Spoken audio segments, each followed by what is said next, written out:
Hi there, welcome back to my channel. In my last video, I was telling you all the reasons why you have to watch Lovely Runner just because I love it so much. In this video, I am going to tell you the actual story. Get ready with me while I tell you the full gist of Lovely Runner. So if you're wondering what all my fuss is about but don't want to commit to 16 episodes, this video is for you. If you've watched it and didn't quite get it, this video is for you. If you have no interest in K-drama whatsoever but would like to see how I created this look, this video is for you. Or if you just want to hear my lovely voice in the background while you go about doing whatever it is you're doing, guess what? This video is for you. So without any further ado, let's get right into Lovely Runner, the full story. Spoiler alert, if you haven't seen Lovely Runner yet and would like to see it with no spoilers, here is the point where you're going to need to leave us and come back later after you've seen it. This video is going to be spoilers from the beginning to the very end. The spoilers start now. Remember, Lovely Runner is a time slip drama. So there is a time machine involved, meaning we're going to have series of timelines. I think this is where we actually lose people, the people that don't get the plot. So stick with me so I don't lose you. There's the original timeline, which is the sequence of events without the interference of the time machine. So everything that happened prior to the time machine. Then she finds a time machine and she uses it. The first time she uses it, that would give us the first timeline. Second time she uses it, second timeline, etc., etc. And each of these timelines will have past and present. So the past and then the present day that is the result of the past she has just relived. Are you still with me? Okay. I'm going to leave a list of all the products that I use down below. It will just be too much if I'm telling you products and telling you the story as well. That's just going to be too much time without time. They'll be in the description. So first, there's the original timeline. So when the story opens, we meet Imsol in hospital where she's recovering from an accident that has left her legs paralyzed. At this point, she's angry, she's suicidal. Why did you save me for me to live like this? You should have just left me to die. This gets worse when she gets a random call from a radio station announcing her the winner of a giveaway. This gets much worse because they keep offering her gifts, and all the gifts they offer her are things she needs legs for. It's running shoes, it's an exercise bicycle. Finally, she lashes out.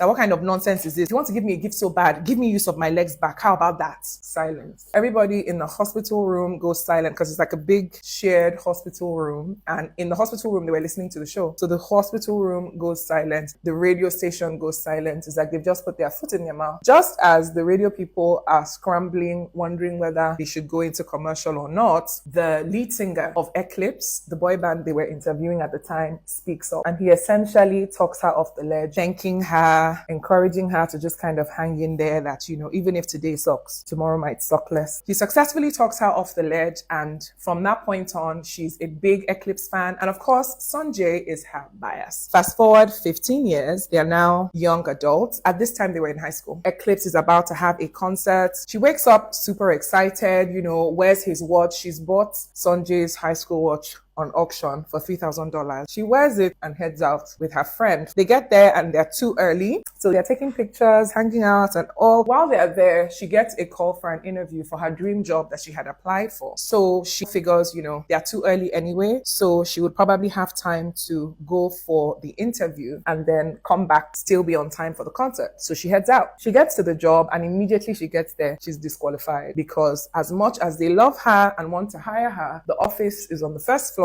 and it's only accessible with stairs. So she's out. She takes it well, heads back to the concert. At least she still has the concert. When she gets back, she's actually late. And secondly, she can't get into the concert because she has lost her tickets. She dropped them on the bus. Again, she takes it well, just stands outside and decides to enjoy the concert from where she is. So the concert starts, you know, she's grooving with the music from outside. When the concert ends, we get the feeling that somebody is following her. And while we're still there, someone bumps into her and she drops her phone. Again, she takes it well, keeps going. Next thing, it starts to snow. So she heads home in her wheelchair. It's an electric wheelchair, right? So she heads home. Halfway through the bridge, her chair stops working, like the battery is dead or something. Now she finally crashes out. It's like, what's happening? Why is everything going wrong today? As she's still there, lamenting, a van pulls up and a dashing young man comes out. Who is it, ladies and gents? None other than Sanjay, as in the lead singer of the band whose concert she's just left. He comes out of the car and puts his umbrella over her because, of course, this is a romantic K-drama. There must be an umbrella scene. Hello?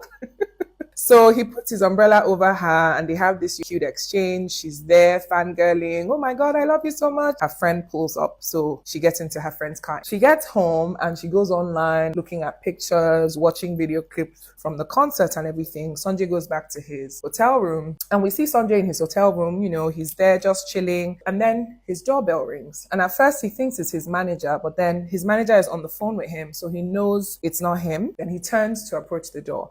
Back to Imsol as she's scouring the internet to see visuals of the concert she's just partially missed. And as she's there gushing over all the info from the concert, news breaks. Sanjay has just fallen from the balcony of his hotel room into the pool and has been rushed to the hospital. As soon as Imsol hears this, she gets on her wheelchair and rushes out of the house. The way she rushed out of the house, you would think they were family members. Anyway, she rushes out heading to the hospital where Sanjay is being treated. On her way, she gets on this bridge, like it's a bridge over like a shallow stream. Someone knocks into her and her watch falls down into the stream below. So she crawls into the stream to get the watch. And just as she's getting there, a billboard overhead announces Sanjay has now died and his family has ordered an autopsy. So our girl is really upset. She starts crying, clutching the watch. And absent-mindedly, she presses the buttons on the side of the watch and the watch becomes a time machine and it pulls her into the past, 15 years before to be precise. So when she wakes up, she's in high school again, her legs work. As soon as she realizes that she's in high school and her legs work, she runs right out of the class. Guys, this is the middle of a class. In fact, the teacher had called her to answer a question. She runs right out of the class towards Sanjay and literally runs straight into his arms. And she's gushing, oh my God, I love you. I'm your biggest fan. Oh, I'm so sorry you had to go through all this alone and nobody was with you. Imagine meeting your idol after he's dead, right? So that's what's happening. At this point, she's not really sure what has happened. Is it a time machine? Is she dead? Is she dreaming? She's not really sure what it is. But what she does know is she's going to try to save Sanjay from dying. Because at this point, he's believed to have committed suicide because he was depressed and had anxiety issues from being in the band, acting, wanting to leave and all of that. So at this point, her plan is to stick with Sanjay and basically try to save him from dying because she thinks he committed suicide because of depression and anxiety caused from being in the band. She decides to preserve his swimming career because at this point in high school, Sanjay is a pro swimmer. He's like the best in the class, aspiring to go to the Olympics. He would later have an injury, and because of that injury, he quit swimming, and that's how come he started singing. Her plan here is to make sure he doesn't get the injury, so he doesn't quit swimming, so he doesn't get depressed and kill himself and all of that. So that's the mission. However, it's not so simple because staying close to him, like they didn't really know each other back then, and she can't also come right out and say, oh, I need you to not do this because I've seen the future. I know you're gonna die. I don't want you to die. Anytime she tries to say what happens in the future, time stops, everybody else freezes, and she's the only person that's still moving. The closest she ever came to actually telling him this was one day she had followed him to the pool and found his rivals there trying to mess up his game before a big competition, and they'd stolen his swimming trunks, which he was very superstitious about. He always wanted to wear the same swimming trunks he wore to practice for the game, or he felt like he wouldn't win, right? So his rivals, knowing this, had now come after he finished practicing and stolen his swimming trunks. Imsol finds them, and grabs the swimming trunks for them, which leads to a very uncomfortable conversation because Sanjay now finds her with the swimming trunks. You will explain that. He finds her with the swimming trunks and she's there trying to explain how, no, I'm trying to protect you. You need to stop swimming, blah, blah, blah. Because essentially, Sanjay had an injury in his shoulder, which he had surgery on. And now, before allowing that surgery to heal properly, he started swimming again. So that's what causes the second injury that is worse and now ends his swimming career. So here she's trying to stop him from continuing to swim so that he can heal and then continue his swimming career a little bit later and not ruin his chances, right? She's now there trying to explain to him, but he finds the swimming trunks and he's just angry, like, what is your problem? And he's like, why? Why are you worried about me? Who are you to be so worried about me? Very hard to explain. So he grabs the swimming trunks and storms off, but then his friends call him and they now explain to him that his rivals had come to steal his swimming trunks. He now realizes that, okay, at least Imsol was actually looking after his best interest and all. So when it starts raining, he decides to go back for him. So he finds her in the middle of the road, like she was trying to cross the road and then she froze, like a trauma response with all the headlights and the blaring horns and everything scaring her. So he goes there and grabs her out of the line of traffic. From there, they now go to the bus stop and have a conversation. So she opens up to him about how she was in a car accident. That's why she froze like that. He apologizes for lashing out. They have like a nice conversation that kind of brings them together. However, he tells her not to worry about him, that he is going to continue swimming, but he's fine. He's not going to get injured. And she agrees. I'm not sure why. Maybe it was more of like a giving up thing at this point, because you know the future. He doesn't. You know he's going to die. I'm not sure why she agreed, but she sure agreed, supported him instead. So she went for the swimming competition. She was cheering for him and he won. However, in the next swimming practice, he did get the injury again, ended up in hospital, needed surgery and all of that. She was really upset. He was upset, but she was really upset, like she was in tears. Anyway, so he got the surgery, and while he was in hospital, Imso was doting on him, bringing him lunch, bringing him treats, so much so that after he got better, after he left the hospital, his dad gave her like a big jar of punch as a thank you. Imso carries the punch and drinks all of it because it's really nice, it's really sweet, she loves it, she drinks all of it, totally unaware that it's alcoholic. Imso and Sanjay are neighbors, by the way. When she's done drinking it, she sees Sanjay heading out to the pool, so she follows him, drunk out of her mind, but she follows him, and he's just like kind of gone to the swimming pool to like reminisce and like say goodbye to the pool, if you will. So she goes there and is like trying to cheer him up, cracking dry jokes, and it is cheering him up, but he's kind of like hiding to show how he really feels or whatever. Cracking jokes, they listen to music, they have like a nice time together. I think it was here that they pause, or somewhere around here, and take us back to that scene on the bridge. Remember that scene on the bridge where he puts his umbrella over her? Take us back there. Only this time we see that same scene from Sanjay's point of view. And from Sanjay's point of view, we now see that he actually had a massive crush on Imso. She just had no idea, because in the original timeline, she had a crush on the bad boy of the school and had no time for Sanjay. Anyway, so now he's at the pool with her where she's come to cheer him up, and he figures, you know what, I'm just going to go for it. So he confesses his feelings to her and they kiss. So they have this nice moment together and go home. See me thinking, things are going great. But I found that in K-dramas, when the couple comes together really soon, because this is like episode 3 or 4, it's normally proof it's going to scatter in a big way soon. And that's exactly what happened. Anyway, the next day on her way to school, Sanjay is like behind, a few steps behind her. So like she doesn't know he's there. He's just like behind her. She runs into Taesung, the bad boy of the school, who in the original timeline she has a crush on. And Taesung asks her out. Just as Taesung asks the question, the time machine pulls her out and takes her back to present day. Now, when that happens, there's like a switch so that the time traveler Imsol that we know goes back to present day and is replaced with the 19-year-old Imsol that does not know anything, doesn't know the story, doesn't know the tragedy, isn't trying to avoid anything. She's a stupid girl that's in love with the bad boy of the school. Mind you, if you're listening to me and you're in love with the bad boy of the school, the office, the neighborhood, change your ways. Change your life. It never ends well. Never ends well. Anyway, I digress. So let me come back.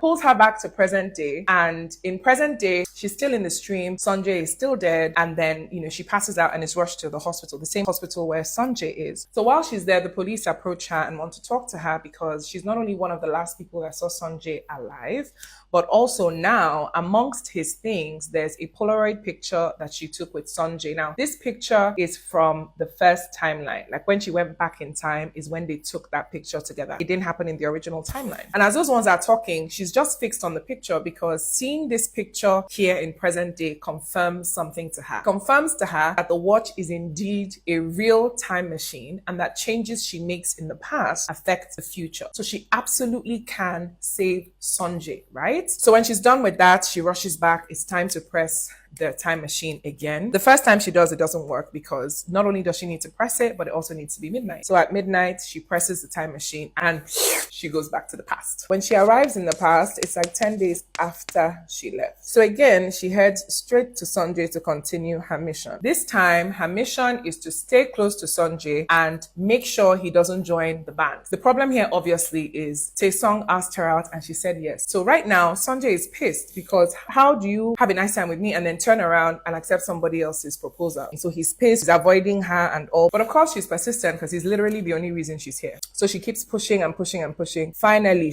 they have a conversation and she admits to him that she doesn't remember anything that happened that day. So this gives him some comfort because it's like, if she doesn't remember when he confessed his feelings, and that means she didn't know he hasn't been rejected. So there's hope. So at this point, Sanjay's best friend is already in Eclipse, right? But they have another lead singer. So Imso goes to meet him and basically convinces him that, listen, no matter what happens, he should never let Sanjay sing with them, audition with them, anything like that. On her way leaving him, she falls and hurts herself. But she doesn't let anybody help her or respond to her or anything. She takes off running. So he calls Sanjay and lets him know. At first, Sanjay is like, they should call her boyfriend now. Why are they telling him? But ultimately, he goes after her. He finds her in the bus, only instead of her to get down at their bus stop, remember their neighbors, she keeps going because she's fast asleep on the bus. So Sanjay now follows in a taxi. So she rides the bus until the bus gets to like an isolated reservoir area. There, she finally gets off. She's worried, but then she sees a taxi. But as she's approaching the taxi, a drunk man shows up and the taxi just drives off. So then the drunk guy, approaches her and she has like a little tussle with the drunk guy. She drops her phone and her wallet and ends up going over a bridge into the water under the bridge just as Sanjay is pulling off. So Sanjay dives into the water after her and saves her. They look for her wallet and her phone though, but didn't find it. So then they get in a taxi and now they have like a little honest conversation that brings them closer together. Sanjay lets her know that he'd actually met before. Soon after he moved, so soon after they became neighbors, she actually ran into him but mistook him for the postman. She has no recollection of this, of course, because, the only boy she sees is the bad boy. She now opens up and tells him she got like a deja vu type feeling and that she thinks her accident happened around this reservoir area. So they shall go home and they're now a bit closer. So even though she has a boyfriend, she's definitely spending more time with Sanjay. The next day, to thank him, she convinces him to bury a time capsule with her. And then they make an agreement that they would dig up the time capsule and then meet on the bridge on New Year's Day 2023, which is the day Sanjay kills himself. So essentially, she wants him to open this gift when he's being like ending it all to save him the way he saved her on the radio. They're spending time together, doing things together. Then comes the day Sanjay ends up singing with the guys in Eclipse because their lead singer bailed on them last minute. So they beg Sanjay to cover and he agrees. So he then performs. Imso sees him singing on stage and she's so upset. She's worried, of course, that her fears are going to, he's going to get discovered, he's going to end up being a singer, and basically everything she has come to prevent will happen. It was a beautiful performance. When he gives Imso the phone that was his prize for singing, she gets really angry. That why would you do that? Why would you sing in front of all these people just for a phone? And he's like, that he wanted to do something nice for her, that it's so hard to reach her now that she doesn't have a phone because she lost her phone at the reservoir. But she's angry. She's like, what is all of this? That this is, why would you do that? That stop doing so much things for other people. That you need to be more selfish. Do things for yourself. What have I ever done for you? Why would you do this for me? Poor Sanjay is, of course, perplexed. He can't understand why she's reacting like this, and he storms off, goes home. Shisha takes the phone.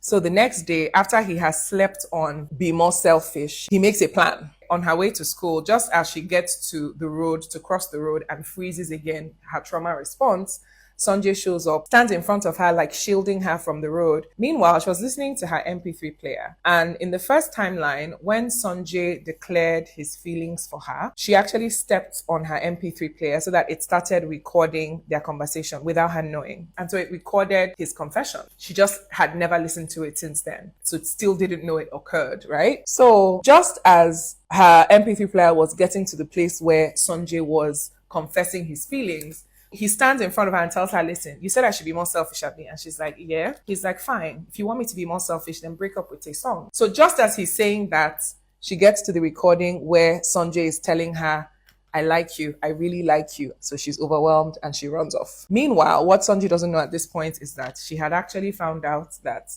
the only reason Taesung asked her out was to avoid the bad girls of the school that had a crush on him. So she'd gone to meet him, beaten him up, and broken up with him.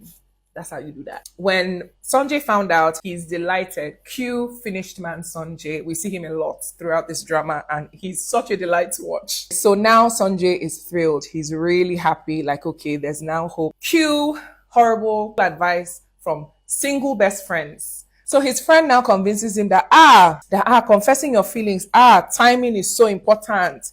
The timing has to be just right. So that even though Sanjay now has 1,000,000,010 opportunities to tell him so how he feels, he now feels like it's not the right moment, so he wouldn't say anything. Meanwhile, Imsol tells her friend, like not directly, but she has a conversation with her friend where she hints at somebody really liking her. And she's like, Sanjay, right? But then her friend tells her that Sanjay doesn't really like her, that he just thinks he likes her because of the way she's been following him around in recent times. That one too now agrees. Anyway, Sanjay is now determined to confess his feelings to her, so he asks her out. She hesitates first, forming they need to be prepping for exams, but ultimately agrees. So they go to like an outdoor cheering event, so cheering the Korean team at the Olympics. So they are there together having a nice time. They're on a date finally, right? At a point, Sanjay just pulls her away to like this, quiet, private, kind of like a garden. So he pulls her away and essentially confesses his feelings. He really likes her. He likes her so much that he used to hate the rain, but because it was raining the day he met her for the first time, he now likes the rain. She's stumped, like she doesn't know what to say. And while they're still there, they get a call that Imsol's mom is in hospital. So they rush there. So she's there for days. Next time the two of them get to have a conversation alone, she now tells Sanjay that, Sanjay should not like her. Because Sanjay had been following her to the hospital. She's like, no, Sanjay should stop coming, that Sanjay should not like her. Basically what her friend said. The reason he thinks he likes her is because she's been following him around. Then it's this kind of, these annoying conversations in movies where she's insisting on something, but he keeps trying to interrupt her to tell her that, no, that's not what this is. But of course, does she listen? No. Why she did this, honestly, I don't know. Anyway, she leaves. He's really upset. She literally turns the corner and breaks into tears. They shall move on from there. Imsol goes back home. Now it's the day of her accident. So she's made a plan not to leave the house. Then her brother calls her that, he left his charger at home, that she should please bring the charger and come and meet her in the hospital. She's like, nope, no can do. I'm not leaving the house today. Next thing, Sanjay sent her a message that she should meet him at the playground, but they need to talk. So she quickly replies him that, so sorry, I can't make it today. I'm not going anywhere today. But then I guess before he could read the message, she sees him going to the playground. But she's like, no, she's still not going to go. But then it starts raining. So when it starts raining, I guess she felt guilty, like, let him not be stuck in the rain because of me or whatever. So she grabs her umbrella and rushes out to go meet him. On her way to meet him, a postman passes her. And as he passes her, she gets like her deja vu vision type things. Because every once in a while, like something would happen and she'll get a vision from the original timeline. So she got a vision from the original timeline, and it's the vision of the first day they met. So the day they met, and she thought he was the postman. So she sees herself running up to him, giving him the umbrella, their interaction. With this, she now realizes that, true, the guy has actually liked her all along. And it's not just because she's been following him around. So she starts running towards him on the playground with her yellow umbrella. So as she's running towards the playground, she runs into a taxi. And there she gets another vision. Her actual accident. So at this point, they put a pin in the story and take us back to the original timeline to show us the original accident. So in the original accident, it was like that day she went to the reservoir area. She took the bus, didn't get off early, and ended up at the reservoir area. Only this time, in the original timeline, Sanjay was actually on the bus with her. But he had a crush on her. He was shy. He didn't know what to do. He called that his friend with the horrible advice. And that one now advises him that, he can't let her know. He can't wake her up.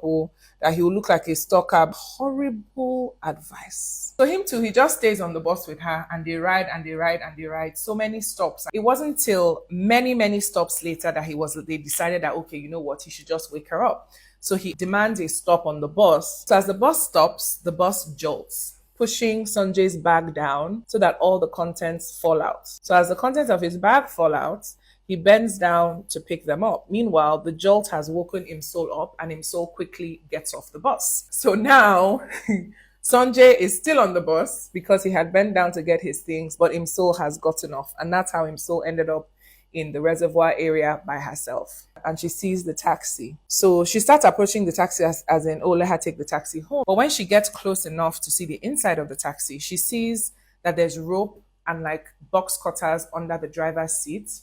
Bad sign. So she now gets like a bad feeling and starts backing away from the taxi, only it is too late. The taxi driver is a serial killer, comes out, grabs her, knocks her out, and throws her into the taxi. She wakes up before they get to his destination though, but she just pretends to be asleep. So that way, as soon as they get to his destination, he goes inside and she grabs the box cutters, sets herself free, and starts running. Sanjay, who was on the bus with her, has also come back to find her. He's looking for her and all of that. So by the time he sees her, she's on the bridge. So the bridge over the water.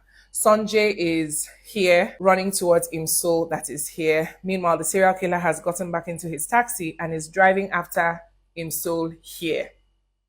Everybody is coming to the front. So when the driver sees Sanjay, I guess he realized he won't be able to kidnap Imsol and finish his plan. He now like guns his engine and just rams into Imsol's legs, throwing her up into the air and into the water down below. So that's how she ended up in the hospital with legs that were paralyzed. Sanjay jumps in right after her to save her, which he does, gets her out of the water. As he's there, the killer now goes down to meet him. So they have like a tussle, they're fighting. Police come and grab him. So this is the accident from the original timeline. And then I guess the trauma of the whole experience / her anger for being saved, she blocked out the details of this episode. She blocked out knowing Sanjay, who at this point has a secret crush on her. So now that we know what happened in the original accident, you see why I've been saying it like this? Because it wasn't just a regular car accident. It was a proper serial killer.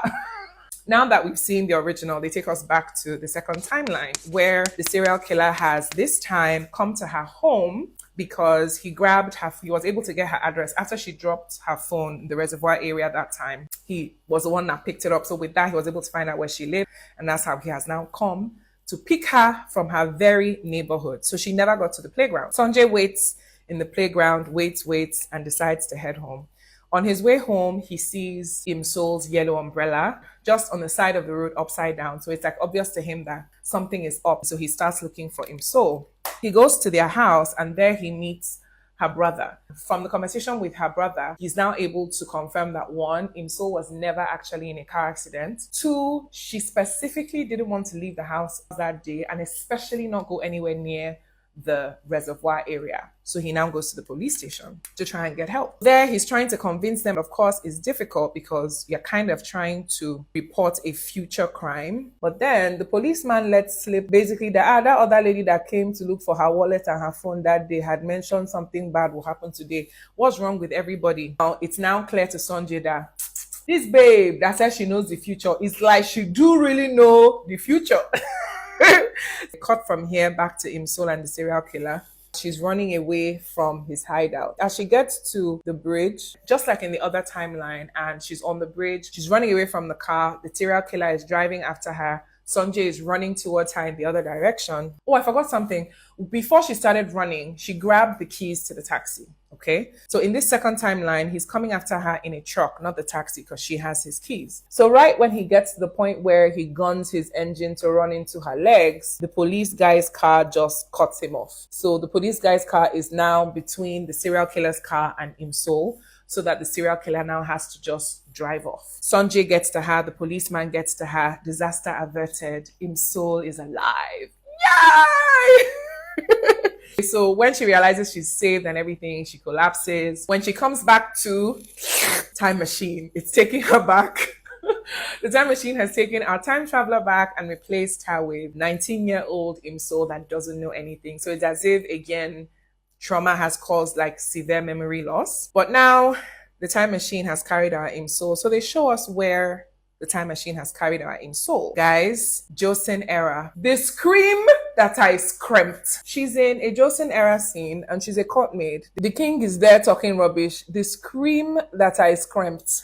The scream that I screamed. because it's like Sanjay has finally come to the place where he knows that, okay, there's something about this babe. She does know the future. Imso has come to the point where she knows she has feelings for him. He knows they have feelings. Like, our happily ever after is close. And she has avoided the accident that paralyzes her. Next thing, Josinera. The writers of this drama, una try. It turns out it's not Josinera, it's a movie set in this timeline. So second timeline, present day. Imso works for the movie company that she wanted to. Remember her dream job that she was disqualified for because she was on a wheelchair? Well, in this timeline, she's not in a wheelchair because they avoided the accident. So she got the job. That's where she works. They needed extras, so they just made their staff extras. That's how come she's a court maid. Anyway, it's New Year's Eve. So once she leaves there, she runs to the bridge. Remember, this is the day Sanjay is supposed to kill himself, but she gets there late. It's after the time they were supposed to meet, but she still goes there, chills for a bit. Sanjay's shadow doesn't come. So she now goes to his apartment, just loiters there for a bit. So there she's mistaken for Sanjay's stalker and arrested. At this point, Imsol's movie company is trying to convince Sanjay to do their movie. It's a very silly script. So because of how silly the script is, he doesn't want to do it. So when his manager sees her as the person stalking him, he now figures that it's the filming company, or they're probably trying to convince him to do the movie. So he contacts the filming company and they set up a meeting for her to apologize. Only she misses the meeting because her best friend, who is now married to her brother, goes into labor. And on her way out, rushing to meet her friend in labor, she pushes Sanjay into a fountain, so into water, making matters worse. So later she finds out that it was Sanjay she pushed into the fountain. She didn't know before. And Eclipse has a concert. So she goes to the concert hoping to see Sanjay apologize and everything. When she gets there, she's not allowed to see him, obviously. You've stalked him. You've pushed him inside the fountain. Your own is enough. At this point, they have a restraining order against her even. So she's not able to see him. Shisha convinces the manager to take a bouquet with her business card to Sanjay. So he takes it into his dressing room. So again, just like the first concert, she stays outside for the whole concert. And Sanjay doesn't see the card till after the concert. He sees it. It reads her name. And Sanjay immediately runs out to go and find Imso. Only at this point, Imso has left because after the concert, again, we get the feeling somebody is following her. Somebody bumps into her, her phone falls and cracks, and then it starts snowing. All these things that happened in the original timeline leading to his suicide. So now she's terrified that something bad is actually about to happen. Meanwhile, this time around, when someone bumped into her, we actually see that it is the serial killer that bumped into her. So anyway, she runs off to the bridge. And then Sanjay too runs to the bridge. They meet on the bridge, only this time everybody recognizes everybody, everybody remembers everybody and their feelings and their love and whatever. But it's awkward because there's a gap. There's something that has happened that we don't know yet. She launches her, today is the day of the concert. Everything that happened that day has happened so far. I need to stay with you and make sure you're okay. So she just convinces him that, oh, let's spend time together. So he blows off his concert after party to go hang out with her, which is supposed to be just casual drinks, but her plan is to stay with him all night to make sure he's never alone long enough to commit suicide. So from drinks in hotel, she ends up in his apartment, making excuses, lying along the way, doing whatever she needs to buy time. Before finally he corners her and is like, listen, you're up to something, tell me what it is. So she now opens up that she's trying to protect him because she feels like something bad will happen to him today. To which Sanjay is like, you really haven't changed. And then they talked about their rendezvous on the bridge, right? And they both said, oh no, they didn't go. Next thing, his best friend comes. So he rushes to hide Imso. As Sanjay is trying to dismiss him, he now goes, wait, that which girl was it that the manager said he saw Imso? Please tell me it wasn't Imso, Lo, that it took you so long to get over this girl. You were pining over her all those years. You've not dated anybody since high school because of this girl. All the cool guy, bad guy, nonchalant.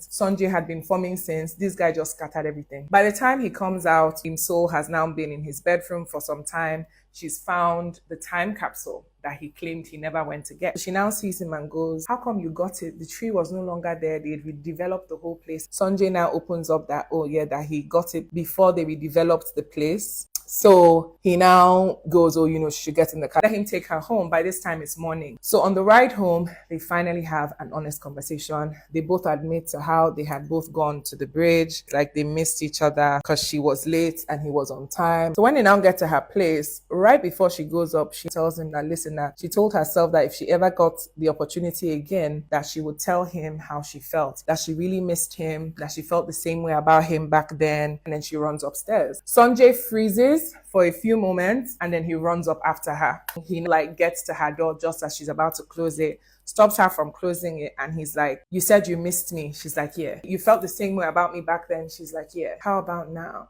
Just as he asks this, her neighbor, like, you know, someone is coming out of her neighbor's house. So she quickly pulls him into her apartment. And of course, by now, they are now super close together because of the way she's just pulled him inside and everything. And they now end up kissing.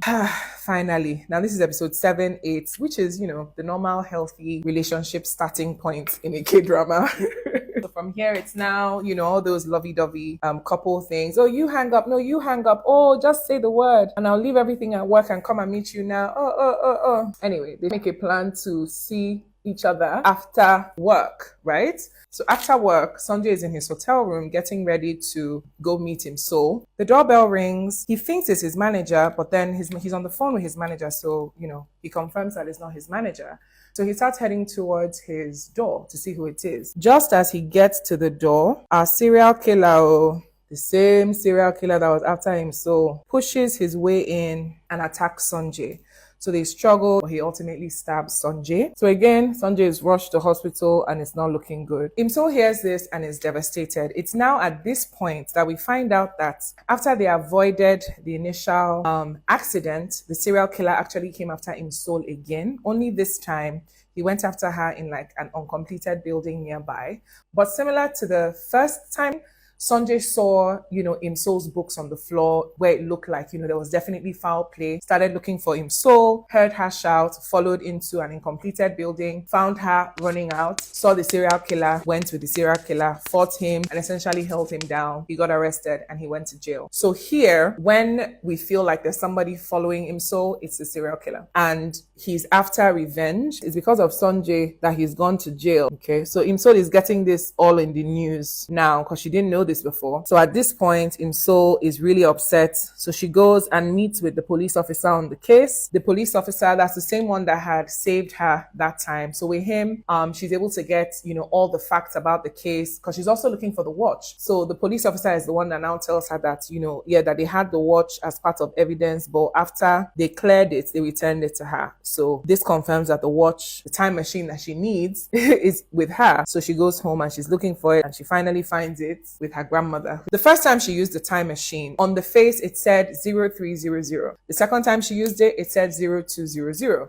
Now she uses it and it says 0100. So this is her last chance to use the time machine. She presses the buttons and the time machine takes her back to uni, which is the year when the serial killer came back for her. In this timeline, old mission out, new mission in. The new mission is to make sure that Sanjay and her don't date so that there's no reason for him to risk his life saving her, so that the serial killer doesn't target him and kill him, because now we know that Sanjay wasn't suicidal. It was actually the serial killer that came after him, even in the first timeline. Because remember, before he fell, the doorbell rang. It was the serial killer who had somehow gotten the master keys for the hotel. So here we are in the third timeline and they're in uni and she's avoiding Sanjay like the plague. Only problem is Sanjay still likes her and is a completely finished man. He's so finished that when she sees him and runs away, he sees that as a good sign, because before, when she sees him, she just keeps on going and she doesn't know who he is. Now, if she's running away, that's a good sign. That means she feels something, right? Imagine this level of finishing. So she's avoiding him as much as she can, but then they have a school trip and they both go. So on the school trip, she's still avoiding him. So much so that, in fact, one time when she avoids him, she ends up walking into the woods and into like a dangerous part of the woods, right? And Sanjay sees her, so he goes in after her. She ends up getting caught in a wild animal trap so that he has to save her. Cuts her down and she falls right into his arms. And he's just, asking her, why are you always running away from me? She's just shuts him down, like, listen, avoid me, runs off. Later on, she goes off by herself. You know, it's a field trip, everybody's together, everybody's hanging out together. There's even a myth that any couple that kisses on this field trip ends up getting married. Another couple that kissed on this trip are Imsol's best friend and Imsol's big brother. They end up kissing on this trip and ultimately get married. Anyway, back to Sanjay and Imsol. So at a point, she wanders into the woods, drunk out of her mind, and is just there by herself on a tree house, just drunk, lamenting. Sanjay follows her from a distance until when it looks like she's about to fall off the tree, he rushes up, you know, and saves her. When he saves her, she's like beating him, you know, fighting him. You know, imagine a drunkard fighting you. Dano, why are you here? Why do you care about me? Dano, ignore me. Anything that happens to me, anything you see, do as if you don't see it, just ignore me. Sanjay is just perplexed. But anyway, he tells her that, okay, you know, fine, that she should just come off this thing, that, you know, it's not safe and whatever. So as he's now trying to give her a piggyback off the treehouse, they slip and they end up kissing. It's awkward. They shall jump off. She ends up on his back and he's carrying her back to where the rest of the camp is. And as he's carrying her back, she starts singing Sonaki. Mind you, in this timeline, Sanjay has just written Sonaki, and the only person that has heard Sonaki is his best friend, Inhyuk, the one in the band that taught him how to write songs. That's the only person he's played Sonaki for. So he now asks Imsol, drunk Imsol, that, where did you hear this song? Come, you know the song. And she's like, oh, don't worry. She doesn't answer directly. Like, oh, don't worry, I'm going to fix everything this time. I'm going to fix everything before I go back. And he asks her, go back, like, where are you going to? She goes, oh, my time. Anyway, that passes. And the next day, you know, they go back to town. He now goes to meet her, like, to challenge her about what she'd said. Obviously, she tries to deny it, but he's like, listen, you told me yesterday and all. She now opens up about as much as she can. Doesn't tell him that he dies, but at least opens up about how his watch becomes a time machine. And true, she's wearing it right there. So they're both wearing the same watch. How she's, you know, she has come back and she's trying to change things to avoid bad things from happening, but that he needs to avoid her. So again, he doesn't really get it, but he tells her fine that, you know, she shouldn't worry, that he's leaving town anyway. She'll get her wish, that his dad is sending him to the States for physical therapy to save his shoulder. So hearing this, Imsol is delighted. Not only is he going away where it's safe, but he's also going to save, you know, a different career. So Sanjay is all set to go, all checked in and everything. But as he's just in the airport before he gets on his flight, he sees a poster about time capsules. He remembers the time capsule they buried and now kind of remembers a few other clues that point to Imsol actually liking him and trying to avoid him to save him. This young finished man runs off, abandons his flight to go and dig up the time capsule. In the time capsule, he sees, oof, this lip combo gold. So Sanjay gets to the time capsule, opens it, and reads Imsol's note inside. From the note in the time capsule and all the clues he had gathered, it's now clear to him that Imsol really likes him, is avoiding him to try and save him from whatever disaster is looming ahead. He now goes back home and meets Imsol at a point where she's even scared that she's about to run into the serial killer again. And, you know, Imsol sees him and she's like, no, why are you here? And he lets her know that he has opened the time capsule and he's like, you like me, don't you? He now hints at understanding what will happen and he tells her that, listen, if he dies in 15 years because he's saving her, he's okay with that she should stop running, that she should just love him. Which, as lovely and as cute and as sacrificial as we want to think that is, what 19-year-old thinks like this? Or at least at this point, maybe they are 20. What 20-year-old thinks like that? If I die because of you, it's okay. Pardon? Can you please save yourself by yourself? Anyway, so she's now emotional and, you know, he just holds her. She tries to push him away, but he holds her, you know, refuses to let go. I guess at this point, kind of become a couple. Anyway, so they now go away for a while because Sanjay's best friend, Inhyuk, has gone for a talent show without Sanjay or his lead singer. He submitted Sonaki for a talent show and they got shortlisted because Sonaki is a nice song and everything. Only he didn't have his lead singer and he didn't have Sanjay either. So he ended up singing the vocals and he doesn't have a nice voice. So at this point, he's gone viral for all the wrong reasons. So he kind of shuts down and runs to the countryside where his parents are. So Imsol, Taesung and Sanjay go after him. They feel like he's so sad and upset that he might be, you know, he might hurt himself or whatever.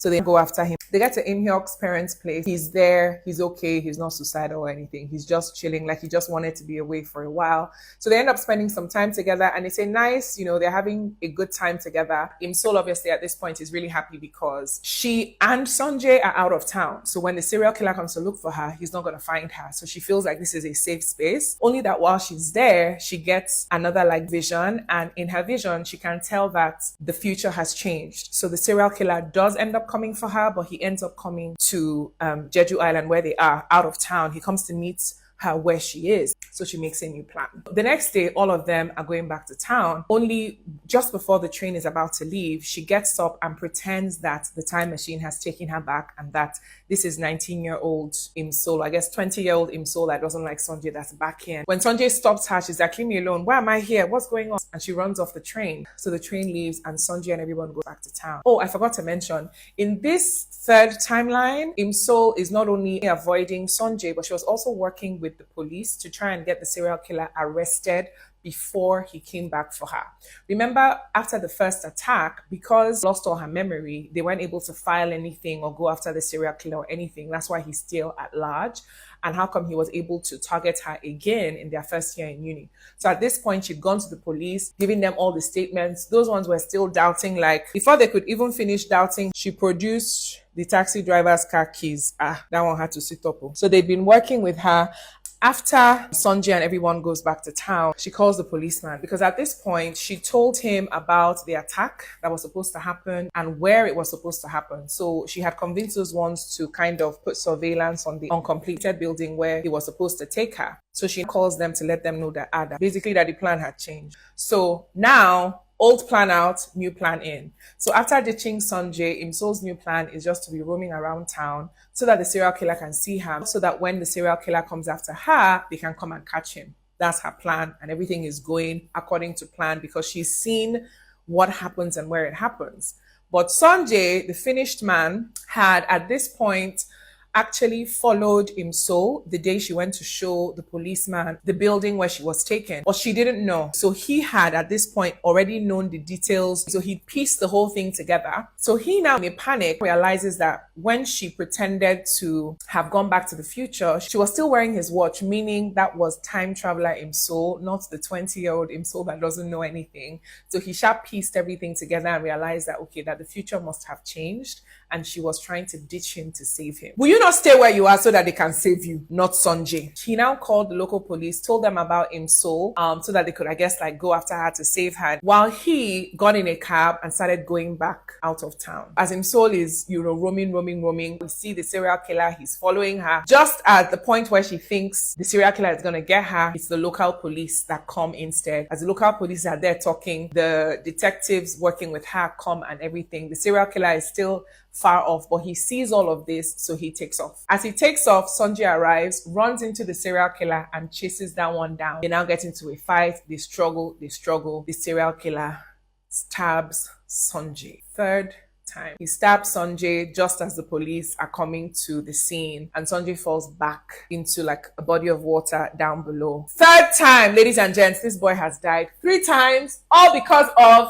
Imsol. Imsol is unconsolable. She's beyond, she cannot even understand what has happened. Mind you, this was her 3rd time and last time with the time machine. So she's crying, they're holding her back. So as they're loading Sanjay's body into the ambulance, his hand falls out and his watch lights up. Immediately it lights up, Imsol fights off the people holding her and runs straight to Sanjay, gets to his hand, and the watch has lit up and it says 0300 as per time machine. She quickly presses the buttons and time machine. Ladies and gents, welcome to the 4th timeline. This is one of those places where the writers once again try to kill us, because they bring us to the 4th timeline, and unlike other timelines, when the time machine is activated, it takes her first to the past. So we see her in the past trying to change things before they bring us to present day. This time they took us straight to present day. So we're just seeing present day. We don't know what happened. Did Sanjay survive? Is he still alive? Is he in eclipse? Is he an actor? Is he a physical trainer? What is he? We don't know anything at all. They just start showing us Imso. She's there, she's fine, she's alive. We see posters of Eclipse, but there's no Sanjay. So we're really wondering, did he really survive? Is he okay? Like, we don't know what has happened. But instead, they just focus on Imso and her job in the film company. So she gets into trouble for trying to stop an actor working on a project with her from driving drunk. She almost ran into him. So she gets into trouble. Her bosses are angry. They stop her from, doing anything or saying anything. They just force her to apologize. So she's really pissed off that she's made to apologize to a drunk driver. And because it's a celebrity, it's work and everything, she can't go against her bosses. She doesn't necessarily want to cause a scandal or anything. So she just apologizes. They actually make her write an apology letter. Also, before this, she's just written a screenplay which she submitted to her boss, and her boss told her this is not a good film, that this film can never be successful, that unless they can get a really big star to act it, but this film won't be successful or anything. So she threw it out. So Imsol at this point is kind of fed up of the whole thing. She gets drunk and drunkenly writes a resignation letter and submits it. The next day she goes to work and her boss has done a complete 180. Apologizes to her that, oh, I didn't know that guy was drunk driving, that if I knew, that we would have just triggered the morality clause or whatever and sued him for all the money he would have cost them. That, oh, I'm so sorry I made you apologize. And oh, that your script that is actually really good, that they are going to produce it, that she should just update it and they will make it into a movie. So Imsol is really happy, she's excited, and just before her boss leaves, her boss tells her that she got her letter, but that she shouldn't worry, she'll get to it later this evening. Imsol is confused, she doesn't remember the letter. So she goes out, tells her sister-in-law, they're excited, and then she remembers the letter. She remembers it was a resignation letter where she had insulted everybody, done everything. You'll never find a quirky, hardworking staff like me. When she realizes, she's like, oh my God, she needs to get the letter back before her boss reads it. Only problem is her boss has gone off to a movie award ceremony. So Imso sneaks into the award ceremony, gets to her boss's table, steals her bag and runs out in an attempt to steal the letter back. So she's now on stairs. She trips and is about to fall when a dashing young man catches her on the stairs. Who is this dashing young man? Sanjay! It's our male lead. This is the time we're finding out that he's indeed alive and well. They really tried it. Anyway, in this fourth timeline, Sanjay is alive and well, but he's a movie star, so he's not a singer, which is why in all the posters and things we'd seen on the clips, he wasn't there. Anyways, he had been watching her the whole time. He saw her sneak into the room, steal the bag, run off with the bag. So he now calls security. But as he does that, Imso just grabs her red envelope. Her resignation letter was in a red envelope. So she grabs her red envelope and runs off. He just collects his own red envelope and keeps moving. What they don't know, however, is that they've exchanged red envelopes. Imso's red envelope was her resignation letter. Sanjay's red envelope was the award he's about to present. But when they bumped into each other, both envelopes fell and they have now picked up the wrong ones. He now announces on live television the first line of Imso's resignation letter. Quirky, hardworking staff, or something like that. That goes viral for all the wrong reasons.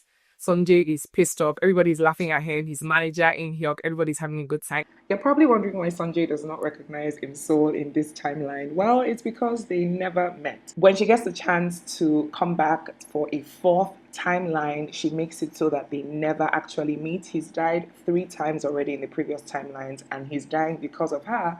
So she removes herself from the equation. This is very painful for her because he is, in fact, the love of her life, but the only way she knows she can save him is for him never to meet her, then never have any opportunity to be with her, save her, meet the serial killer, all of that. So that beautiful encounter in the rain, the encounter that inspires the song Sonaki, never happened. Sonaki, the song, never written. They don't know who, obviously she knows who he is and still loves him, but he has no idea who Imsol is. From there, the movie company people start looking for a new actor to replace the drunk driving actor, and someone suggests Sanjay. So Imsol's best friend / sister-in-law was supposed to send the script, but she sent Imsol's script by mistake. Mind you, Imsol's script is essentially Lovely Runner. It's the story of a woman who travels back in time to save the love of her life. So he reads the script, loves the script, is emotional, he has tears in his eyes after reading it. He absolutely wants to do it. So they set up a meeting between the film house and Sanjay. Only he gets there and sees Imsol and decides, no, he's going to turn them down. He can't work with the city. He gets in there, or before he even had a chance to turn down the script, Imsol speaks up and says, I'm really sorry, but we can't let you do this script. So sorry for wasting your time. From here, He forgets all his old formula and becomes the finished man that is dying to do this script. He begged, tried so many things, but Imso was adamant she didn't want it to do the thing. Finally, she says, you know what? Let him do the project, but take me off the project. This is because at this point, the serial killer is still on the loose. He has died 3 times. In her mind now, there's no way that they can be together without him risking his life. So better he's away, better she's hurt than him dying again. Meanwhile, the serial killer is still on the loose, and this time he tries to attack one of Sanjay's stalkers, but someone comes in to interrupt, so that one escapes and now starts working with the police to try and catch the serial killer. And these ones are actually quite successful. Trace him down to the taxi he was driving, the taxi company, like they were really following him and getting close. Meanwhile, Sanjay, ever since he read the script, started having very vivid dreams and visions. Essentially, he was seeing scenes from the script, but they were very vivid. They felt very real. Essentially, his memories were coming back slowly, but he just had no idea what they were. So much so that one day, out of nowhere, the tune of Sonaki came to him. So Sonaki was in the script, but just the lyrics, no tune. So the tune comes to him. So he goes, writes the song, records it, sends it to the movie house. They love it. They send it to Imso. She loves it. She's like, oh, wow, that she hasn't heard this song in so long. Basically, his memories were just coming slowly, slowly, slowly. And then it gets to the point where his memories are coming back to him, but they feel kind of like a migraine. So he'll like clutch his head as the memories are flooding in. And it now kind of becomes clear to him that, you know, these aren't dreams. It's not daydreams. It's not visions. These are memory. And of course, he's read the story, so everything now comes together. So then Taesung follows the serial killer to the taxi company where he works. They try to grab him there, but he's in his car, so he drives off. They chase after him, high-speed car chase. As they're chasing after him, Sanjay is now on the street or on the road where they're driving, and you know, with his headache, kind of stumbles into the road so that the serial killer is about to run into him and kill him again. But right before the serial killer is able to get to Sanjay, Taesung speeds up and is able to kind of cut the serial killer off. So like Taesung's car just comes to the front and now stops the serial killer from hitting Sanjay that's somewhere there. And Sanjay falls to the floor, but right in front of the 2 cars that have collided. Meanwhile, the serial killer and Taesung come out of their cars and continue the chase on foot. The story about Sanjay goes viral. Only what is going viral is that the cars actually hit him. Imso sees this, gets out of the taxi she's in and starts running straight to the hospital. Sanjay is rushed to the hospital as well.